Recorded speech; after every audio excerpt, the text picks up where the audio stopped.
ಆಧ್ಯಾತ್ಮಿಕ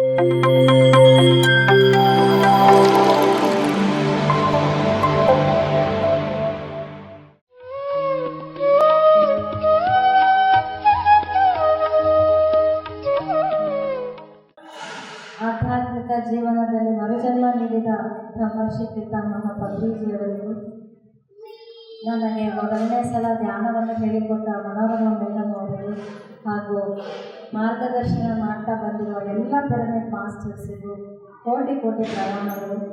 ಹಾಗೂ ಇಲ್ಲಿ ಸೇರಿರುವ ಎಲ್ಲ ಆತ್ಮಬಂಧುಗಳಿಗೂ ನನ್ನ ಪ್ರಣಾಮಗಳು. ಸೊ ನನ್ನ ಹೆಸರು ವಿಶಾಲಾಕ್ಷಿ ಅಂಬುಲರು ಅಂತ.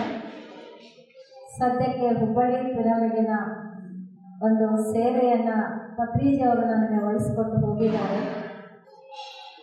ನಾನು ಈ ಧ್ಯಾನಕ್ಕೆ ಬಂದಿದ್ದು ಆಸಕ್ತಿಯಿಂದಲ್ಲ, ಒಂದು ಆಧ್ಯಾತ್ಮಿಕ ಆಸಕ್ತಿಯಿಂದಲ್ಲ, ಆಧ್ಯಾತ್ಮಿಕತೆ ಬಗ್ಗೆ ತಿಳ್ಕೋಬೇಕು ಅಂತ ನಾನು ಬರಲಿಲ್ಲ. ನಾನು ಒಂದು ಸಾಮಾನ್ಯ ಗೃಹಿಣಿ, ಸಂಸಾರದಲ್ಲಿ ಮುಳುಗಿ ಹೋಗಿದ್ದೆ. ಆದರೆ ನಮ್ಮ ಒಂದು ಆತ್ಮ ಈ ಭೂಮಿಗೆ ಬರಬೇಕಾದ್ರೆ ಏನನ್ನ ತಿಳ್ಕೊಂಡು ಬರುತ್ತೋ ಅದನ್ನು ನಾವು ಮುಗಿಸ್ಕೊಂಡು ಹೋಗೋವರೆಗೂ ಅದು ಬಿಡೋದಿಲ್ಲ. ಸೊ ನನ್ನ ಲೈಫಲ್ಲೂ ಹಾಗೆ ಆಯಿತು. 1999ರಲ್ಲಿ ನನಗೆ ವಿಪರೀತವಾದ ಅನಾರೋಗ್ಯದ ಸಮಸ್ಯೆ ಬಂತು. ಯಾವ ಥರ ಸಮಸ್ಯೆ ಅಂದರೆ, ನಾನು 1 ವರ್ಷ ಪೂರ್ತಿಯಾಗಿ ಹಾಸಿಗೆಯಲ್ಲೇ ಇದ್ದೆ.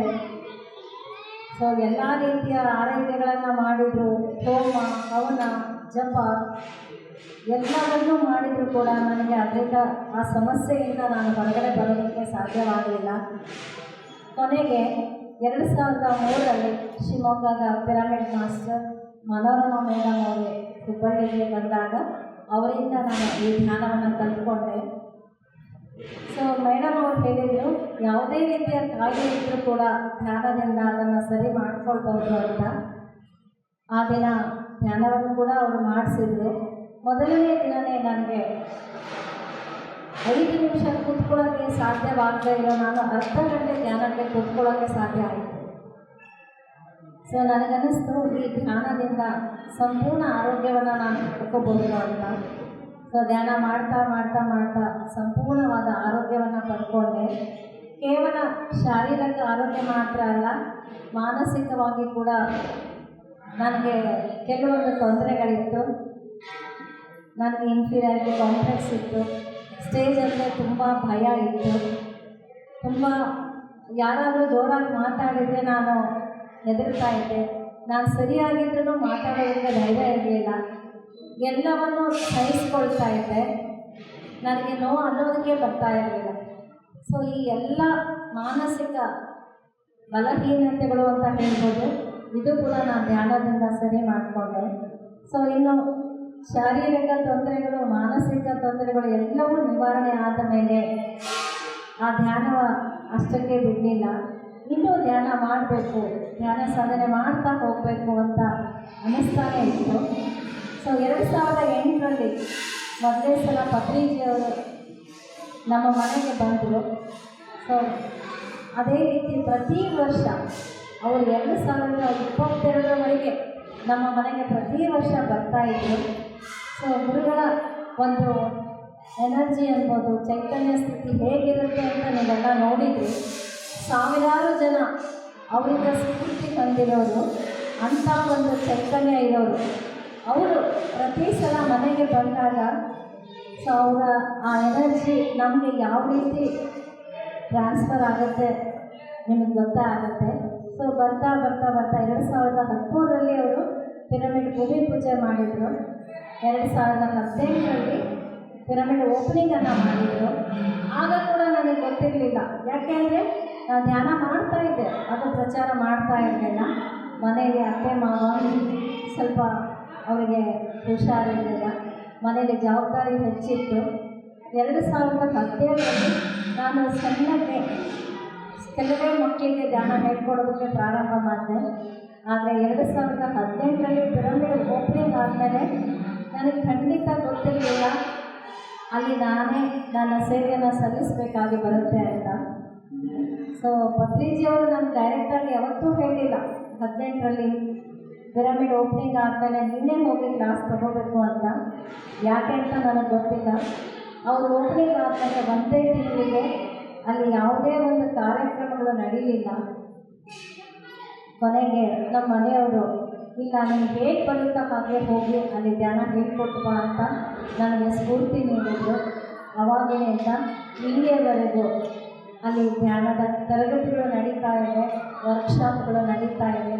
ಪ್ರತಿ ಹುಣ್ಣಿಮೆಗೆ ಸುಮಾರು 200ರಿಂದ 250 ಜನ ಧ್ಯಾನಕ್ಕೆ ಅಂತ ಬರ್ತಾರೆ. ಅವರಿಗೆ ಪ್ರಸಾದದ ವ್ಯವಸ್ಥೆ ಇರುತ್ತೆ.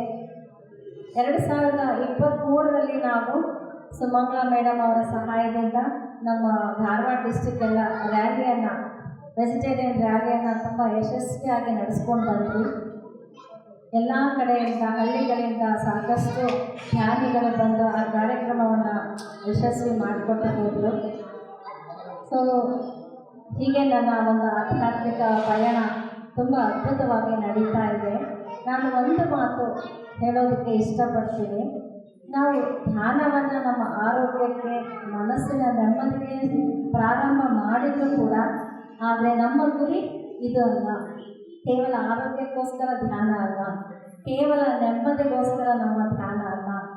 ನಾವು 84 ಲಕ್ಷ ಜನ್ಮಗಳನ್ನು ತಗೊಂಡು, ಅಂದರೆ ನಾವು ಶಿಲೆಗಳಾಗಿ, ವೃಕ್ಷಗಳಾಗಿ, ಪ್ರಾಣಿಗಳಾಗಿ, ಮಾನವರಾಗಿ ಜನ್ಮ ತಗೊಂಡು ಬಂದಿದ್ದೀವಿ.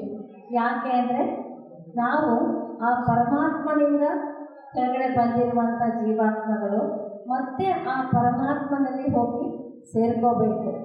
ಪರಮಾತ್ಮನಲ್ಲಿ ಹೋಗಿ ಸೇರ್ಕೋಬೇಕು ಅಂತಂದರೆ ನಮ್ಮ ಆತ್ಮಕ್ಕೆ ಅಂಟಿಕೊಂಡಿರುವ ಎಲ್ಲ ಸಂಸ್ಕಾರಗಳು, ಎಲ್ಲ ಜನ್ಮಗಳ ಸಂಸ್ಕಾರಗಳು ಒಳ್ಳೆಯದಿರ್ಬೋದು ಅಥವಾ ಬೇಡವಾಗಿರೋ ಸಂಸ್ಕಾರ ಇರ್ಬೋದು, ಎಲ್ಲ ಸಂಸ್ಕಾರಗಳನ್ನು ಕಳೆದುಕೊಂಡು ನಾವು ಮತ್ತೆ ಆ ಪರಮಾತ್ಮನಲ್ಲಿ ಹೋಗಿ ಸೇರೋದೇ ನಮ್ಮ ಆತ್ಮದ ನಿಜವಾದ ಉದ್ದೇಶ.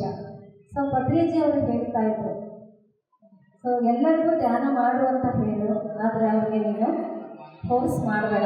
ಯಾಕೆಂದರೆ ಪ್ರತಿಯೊಬ್ಬರು ಆ ಒಂದು ಸ್ಟೇಜನ್ನು, ಸ್ಥಿತಿಯನ್ನು ದಾಟ್ಕೊಂಡು ಮುಂದೆ ಹೋಗಲೇಬೇಕು. ಅಲ್ಲಿಯವರೆಗೂ ಅವರು ಜನ್ಮ ತಗೊಂಡು ಬರ್ತಾನೆ ಇರ್ತಾರೆ.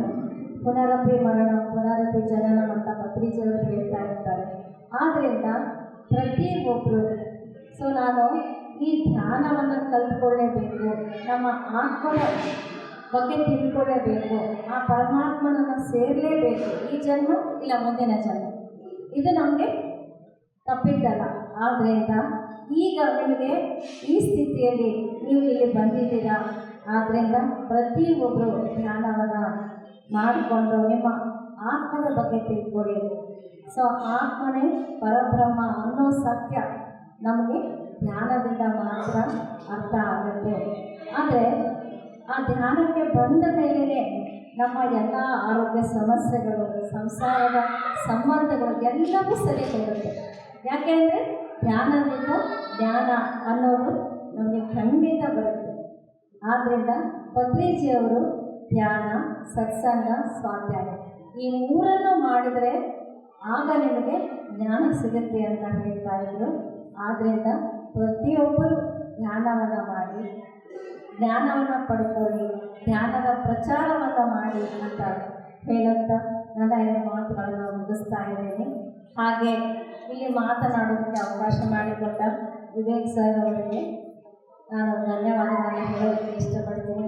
ಹಾಗೆ ಈ ಕಾರ್ಯಕ್ರಮಕ್ಕೆ ಆಮಂತ್ರಣ ಕೊಟ್ಟ ಶಿವಲಿಂಗಪ್ಪ ಬಾವೂರ ದಂಪತಿಗಳಿಗೂ ನಾನು ಧನ್ಯವಾದಗಳನ್ನು ಹೇಳೋದಕ್ಕೆ ಇಷ್ಟಪಡ್ತೀನಿ. So thank you. PMC Kannada channel ಅನ್ನು ಲೈಕ್ ಮಾಡಿ, ಶೇರ್ ಮಾಡಿ, ಸಬ್ಸ್ಕ್ರೈಬ್ ಮಾಡಿ ಮತ್ತು ಮಾಡಿಸಿ. ಎಲ್ಲರಿಗೂ ಧನ್ಯವಾದಗಳು.